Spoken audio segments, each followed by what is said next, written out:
आज है 19 सितंबर 2024, दिन गुरुवार। Welcome back to clean news MP. चलिए देखते हैं मध्य प्रदेश की 25 फटाफट बड़ी खबरों को। इससे पहले आप न्यूज को कहां से देख रहे हैं, हमें कमेंट में बताना बिल्कुल ना भूलें। साथ ही हमारे फेसबुक पेज को भी फॉलो करें। फेसबुक पेज का लिंक डिस्क्रिप्शन में दिया गया है। मध्य प्रदेश पुलिस आरक्षक के फिजिकल टेस्ट की तारीखों में बदलाव। मध्य प्रदेश पुलिस आरक्षक भर्ती की शारीरिक परीक्षा बारिश के कारण रीशेड्यूल हो गई। 23 सितंबर से 29 सितंबर तक होने वाला फिजिकल टेस्ट 11 नवंबर से होगा। वहीं जिन अभ्यर्थियों का फिजिकल टेस्ट 30 सितंबर या उसके बाद होना था, उनके लिए परीक्षा की तारीखें यथावत रहेंगी।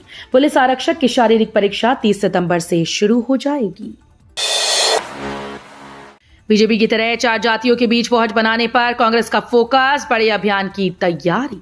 प्रधानमंत्री नरेंद्र मोदी ने जिन 4 जातियों का उल्लेख किया, उनके बीच पहुंच बनाने पर कांग्रेस का भी जोर है। मध्य प्रदेश में पार्टी के कार्यक्रम इन्हीं जातियों पर केंद्रित हो रही हैं। किसानों की सोयाबीन, गेहूं और धान का समर्थन मूल्य बढ़ाने की मांग को लेकर पार्टी सड़क पर उतर चुकी है। न्याय यात्रा निकाली जा रही है तो युवाओं को लेकर मुख्यमंत्री आवास का घेराव किया जा चुका है। कैंपस चलो अभियान चलाया जा रहा है तो महिला अपराध और उनके अधिकारों को लेकर नारी न्याय अभियान छेड़ा गया है। मध्य प्रदेश में नर्सिंग परीक्षाएं फिर से टली, अब 25 सितंबर से होगी शुरू। मध्य प्रदेश आयुर्विज्ञान विश्वविद्यालय की सत्र 2021-22 की नर्सिंग एक बार फिर से टल गई। पोस्ट बेसिक बीएससी नर्सिंग के प्रश्न पत्र आज 19 सितंबर से होनी थी। ये परीक्षा आयोजन से ठीक एक दिन पहले स्थगित कर दी गई। इसके साथ ही नर्सिंग के 2 अन्य पाठ्यक्रमों की तिथि में भी परिवर्तन किया गया है। एमपी की सड़कों पर फिर दौड़ सकती हैं सरकारी बसें, सार्वजनिक परिवहन को शुरू करने की तैयारी।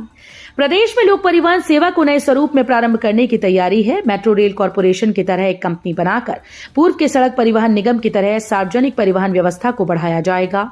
कंपनी को राज्य सरकार की ओर से अनुदान भी दिया जा सकता है। अभी अलग अलग सरकारी एजेंसीज के द्वारा संचालित लोक परिवहन सेवाओं का नियंत्रण इस कंपनी को देने पर विचार चल रहा है। सीएम का बड़ा ऐलान, एमपी के हर जिले में बनेगा विशाल स्टेडियम, यहीं से हेलीकॉप्टर भी उड़ेंगी। मध्य प्रदेश में खेल के क्षेत्र में क्रांति लाने की कवायद की जा रही है। मुख्यमंत्री डॉक्टर मोहन यादव ने बुधवार को इसके लिए कई अहम घोषणाएं की। सीएम ने बताया कि प्रदेश में मलखंभ और जिम्नास्टिक को प्रोत्साहित करने के लिए उज्जैन में दोनों के लिए अलग अलग एकेडमी बनाई जाएगी। खेल और युवक कल्याण विभाग के अधिकारियों की बैठक में इस संबंध में निर्देश दिए गए। मुख्यमंत्री डॉक्टर मोहन यादव ने पर्यटन और वन विभाग के साथ जोड़कर स्पोर्ट्स एडवेंचर के रूप में मुख्य खेलों में शामिल करने को भी कहा। भाव बढ़ने के साथ लहसुन की चोरी भी बढ़ी, किसानों को करनी पड़ रही रखवाली। महंगा होने से चोर लहसुन भी चुराने लगे हैं। चोरों ने 10 दिन में 2 वाहनों, 1 मकान, अरिनिया पीठा मंडी व 2 गोदामों से लहसुन चोरी करने की वारदात की और हजारों रुपए कीमत का लहसुन चुरा कर ले गए। पुलिस एक भी वारदात के आरोपियों का पता नहीं लगा पाई। वहीं किसान लहसुन की रखवाली पर विशेष ध्यान दे रहे हैं। लाडली बहना के बाद इस योजना से महिलाओं को मिलेंगे 1500 रुपए, लगेंगे ये डॉक्यूमेंट्स। मध्य प्रदेश में महिलाओं को आगे बढ़ाने के लिए सरकार कई प्रभावशाली योजनाएं लेकर आ रही है, जिनमें लाडली बहना ने लोगों को सशक्त बनाने में महत्वपूर्ण भूमिका निभाई।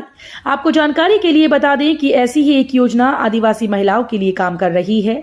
इसमें लाखों महिलाओं को फायदा मिल रहा है। एमपी में बड़ी संख्या में जनजातियां निवास करती हैं। मध्य प्रदेश सरकार ने आदिवासी महिलाओं और बच्चों को भरपूर पोषण देने के लिए आहार अनुदान योजना शुरुआत की है। प्रदेश में बनी हैं 4 मौसम प्रणालियां। ग्वालियर, सागर समेत 14 जिलों में भारी बारिश का अलर्ट। गहरा कम दबाव का क्षेत्र उत्तरी मध्य प्रदेश के आसपास बना हुआ है। मानसून द्रोणिका भी इस मौसम प्रणाली से होकर गुजर रही है। मौसम विज्ञानियों के मुताबिक इन मौसम प्रणालियों के असर से पूर्वी और उत्तरी मध्य प्रदेश में रुक रुक कर बारिश हो रही है। आज गुरुवार को ग्वालियर, चंबल, सागर संभाग के जिलों में कहीं कहीं भारी वर्षा हो सकती है। फिर एक्टिव हो रहे हैं कमलनाथ। इस बार नया मिशन और नई रणनीति के साथ संभालेंगे मोर्चा।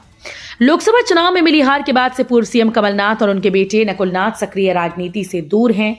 ऐसे में बीजेपी लगातार कमलनाथ और नकुलनाथ के राजनीतिक भविष्य पर सवाल खड़े कर रही है। सियासी अटकलों के बीच एक बार फिर से कमलनाथ अपने गढ़ छिंदवाड़ा में कांग्रेस संगठन में जान फूंकने की तैयारी में जुट गए हैं।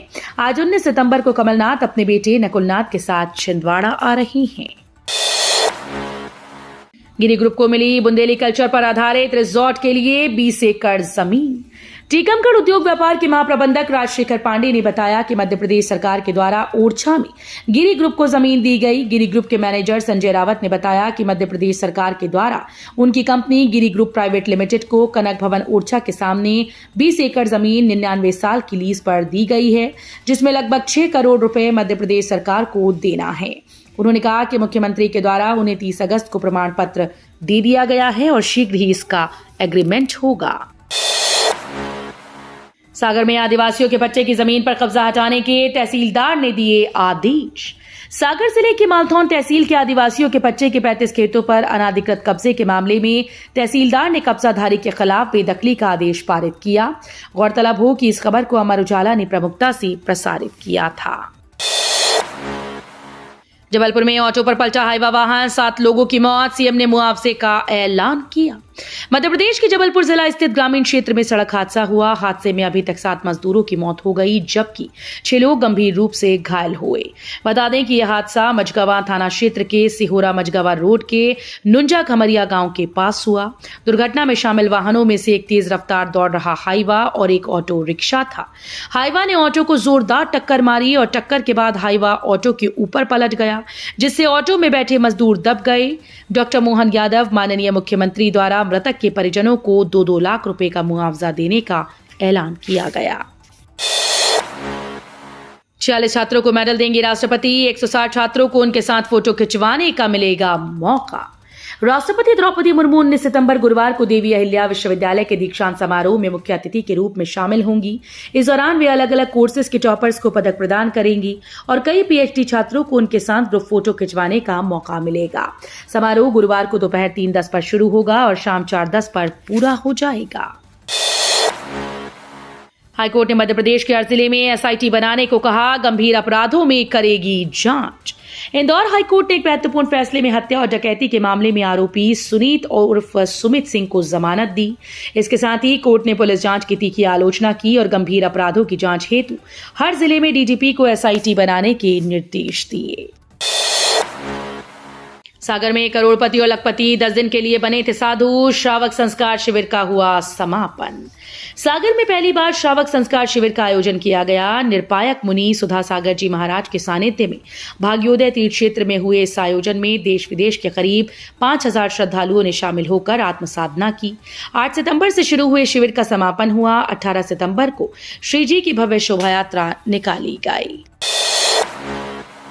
भंडारा कर प्रसाद बांटा नहीं, साफ की गंदगी। निगम ने गणेश समिति के खिलाफ काटा चालान। जबलपुर के रामपुर चौराहे के पास स्थापित गणेश पंडाल के समीप भंडारे के बाद जहां तहां गंदगी बिखरी देख निगमायुक्त प्रीति यादव ने गणेश समिति के अध्यक्ष के खिलाफ समिति के अध्यक्ष के विरुद्ध चालान की कार्रवाई करते हुए न्यायालय में प्रकरण भिजवा दिया। निगमायुक्त ने सभी समिति व श्रद्धालुओं से यह अनुरोध किया है कि भंडारे के दौरान प्रसाद वितरण के लिए प्लास्टिक का उपयोग न करने, यातायात बाधित न करने के साथ साथ सड़कों पर गंदगी भी न फैलाएं। करबला मैदान का नगर निगम ने लिया कब्जा, लगाया मालिकी हक का बोर्ड। कोर्ट द्वारा नगर निगम के पक्ष में फैसला दिए जाने के बाद करबला मैदान के नाम से पहचाना जाने वाली 7 एकड़ जमीन का कब्जा नगर निगम ने बुधवार को ले लिया। मेयर पुष्यमित्र भार्गव जमीन का निरीक्षण करने पहुंचे। इस दौरान नगर निगम के मालिकी हक का बोर्ड भी लगा दिया गया। सोने चांदी की कीमतों में आंशिक गिरावट। आज गुरुवार को तय होगी बाजार की दिशा। सोने चांदी को आगे की दिशा आज गुरुवार देर रात अमेरिकी फेडरल रिजर्व की बैठक के नतीजों से तय होगी। अमेरिका में ब्याज दर में कटौती लगभग निश्चित है। हालांकि अब बाजार इस पर निर्भर करेगा कि ब्याज दर में कटौती कितने प्रतिशत होगी। यदि दर कटौती सिर्फ 0.25% रही तो मुनाफा वसूली की बिकवाली संभव है।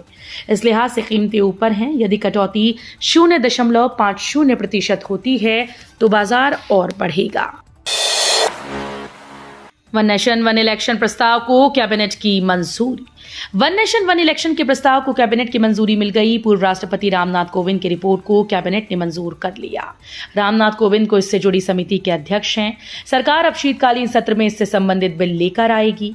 हालांकि इस बिल को पास कराने के लिए संविधान संशोधन करना पड़ेगा, जिसके लिए आधे से ज्यादा राज्यों की विधानसभा और संसद के दोनों सदनों में पास होना जरूरी है।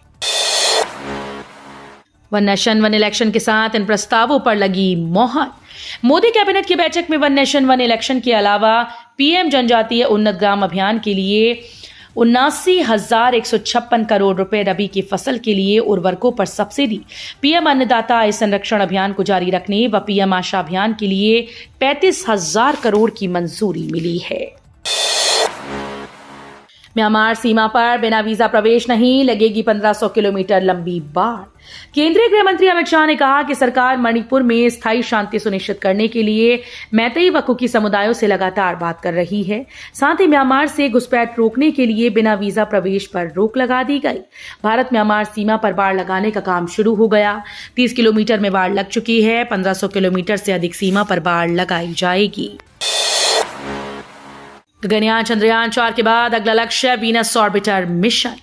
केंद्रीय कैबिनेट के फैसलों पर केंद्रीय मंत्री अश्विनी वैष्णव ने कहा कि चंद्रयान 4 मिशन का विस्तार किया गया है और इसका अगला कदम चंद्रमा पर मानव मिशन भेजना है।